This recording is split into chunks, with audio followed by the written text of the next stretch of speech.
सवे भवन्तु सुखिन। भाग एक भावार्थ। बिन तेरे माँ जग में मेरा कोई नहीं। लेख का उद्देश्य सत्कर्म हेतु प्रेरित करना है, चाहे उस अदृश्य को किसी भी नाम से पुकारें।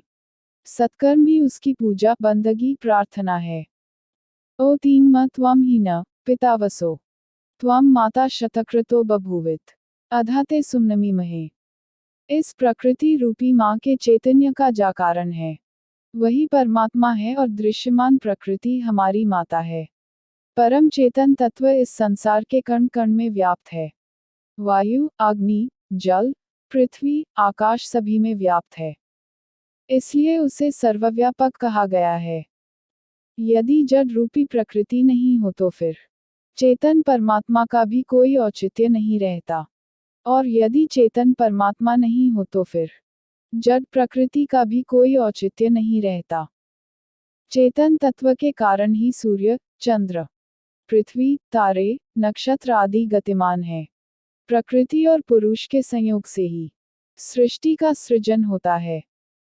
सबको अन्न, जल, वायु प्राप्त होते हैं।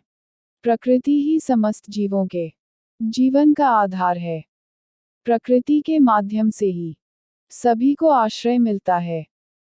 प्रकृति के माध्यम से ही समस्त जीवों का जीवन गतिमान रहता है। यदि प्रकृति नहीं हो तो फिर ज्ञान का भी औचित्य नहीं। यानी कि प्रकृति नहीं तो फिर ज्ञान सुनने वाला भी नहीं और ज्ञान सुनाने वाला भी नहीं। ज्ञान भी प्रकृति के माध्यम से ही प्राप्त होता है, क्योंकि ज्ञान को सुनने वाले शिष्य और ज्ञान का वाणी के माध्यम से शिष्यों को ज्ञान सुनाने वाले गुरु भी प्रकृति का ही एक भाग है। प्रकृति परिवर्तनशील है, प्रलय के रूप में नष्ट होती है और इस कारण से सृजन की प्रक्रिया रुक जाती है और प्रकृति पुनः बनती है और पुनः सृजन की प्रक्रिया आरंभ हो जाती है। प्रकृति की परिवर्तनशीलता को दर्शाने के लिए ही पुराणों में बार बार पार्वती जी के शरीर को पंचतत्व में विलीन होते हुए और पुनः नया शरीर धारण कर जन्म लेते हुए अलंकृत किया गया है और संसार के लोगों को यह भी समझाया है कि उस परमात्मा के ज्ञान के माध्यम से यम नियम तन मन की शुद्धि के लिए सत्कर्म का पालन करते हुए योग साधना के माध्यम से अपने वास्तविक स्वरूप का ज्ञान होता है। अदृश्य परमात्मा एक ही है। दृश्यमान प्रकृति मात्र शक्ति का रूप है।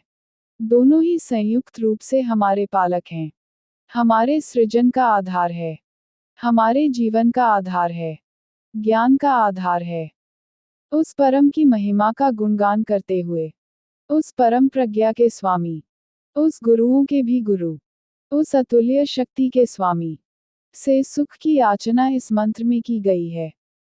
अपने सुख और दुख का कारण मनुष्य स्वयं होता है।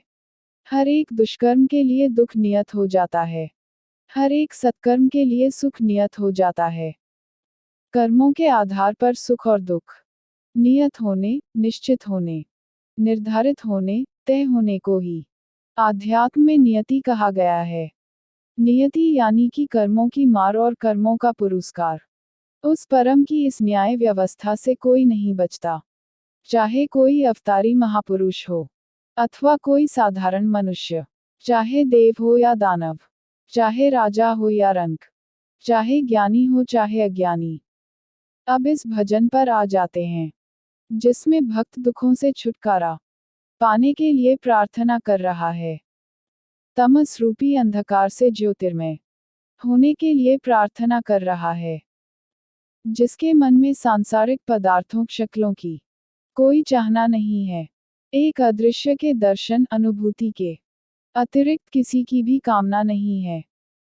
चाहे कोई आस्तिक हो या नास्तिक, चाहे किसी की कोई सी भी मान्यता हो, लेकिन आध्यात्म के पथिक को सत्कर्म की राह कभी नहीं छोड़नी चाहिए, क्योंकि सत्कर्म ही मनुष्य के मन को अशुद्ध से शुद्ध कर देते हैं, सुख का आधार बन जाते हैं।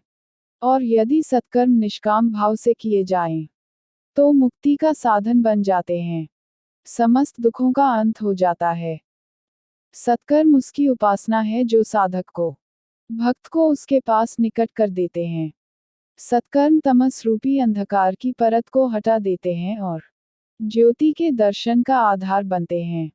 सुख शांति आनंद का आधार बनते हैं। जैसे सांप सीढ़ी के खेल में सीढ़ी ऊर्ध्वगमन का साधन बनती है और सांप अधोपतन का साधन बनते हैं, तो प्रत्येक सत्कर्म आत्मिक उन्नति का साधन बनता है और प्रत्येक दुष्कर्म अधोपतन का साधन बनता है, उन्नति से अवनति का कारण बनता है। दुष्कर्म तमस रूपी आवरण का कारण बनता है, दुख का कारण बनता है, आध्यात्मिक पतन का कारण बनता है। लेख का उद्देश्य यही है कि हम चाहे उसे माता मनाते हुए अथवा पिता मानते हुए प्रार्थना करें, वंदना करें, आराधना करें, लेकिन सत्कर्म की राह को कभी नहीं छोड़े, क्योंकि सत्कर्म ही उसकी सच्ची बंदगी है। सत्कर्म ही उसकी सच्ची प्रार्थना है। सत्कर्म ही उसकी सच्ची वंदना है। सत्कर्म ही उसकी उपासना है। सत्कर्म ही उसकी आराधना है। सत्कर्म ही जागृत अवस्था का ध्यान है। सत्कर्म में मन समाहित होने पर ही पतंजलि योग दर्शन का सूत्र योगश्चित्तवृत्ति निरोध संभव हो पाता है। जिस क्षण मन शांत हो जाता है, समस्त विचारों से विरत हो जाता है, एकाग्र हो जाता है, उस क्षण स्वत परम से योग हो जाता है। यानी कि हम किसी को भी मानते हों सत्कर्म की राह कभी नहीं छोड़े। भजन के बोल इस प्रकार है। बिन तेरे माँ जग में मेरा कोई नहीं, कब से अंधेरों में मेरी डूबी है जिंदगी, मुझको भी अपनी जोत की तू दे दे रोशनी। रहमत की देवी तुम हो, मुझसे ना रूठना। बेदर्द लोग जग के चाहे रूठे सभी, साथी जहां में ना कोई।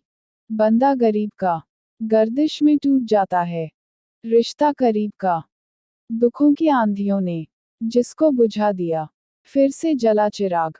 माँ मेरे नसीब का लाखों भिखारी तूने शहंशाह बनाए मैया, तेरी नजर में पर हम ही ना आए मैया।